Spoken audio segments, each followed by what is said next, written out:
Alright, 1972 Monte Carlo. Brand new paint. I hate doing this. But hey, I'm going to pull the 350 and put a 454. It's, what time is it? It's 10:30. Hopefully I can get somebody over here to help me take the hood off. Alright, let's see how long this takes. Alright, well, it's about lunchtime. Been going at this since 10:30.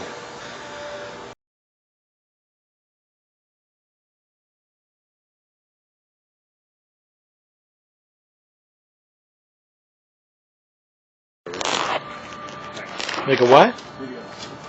A video.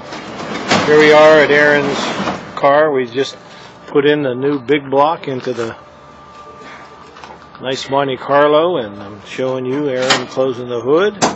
We're getting ready to take it home and put it in the garage to put it to sleep for a while till he gets back from Germany.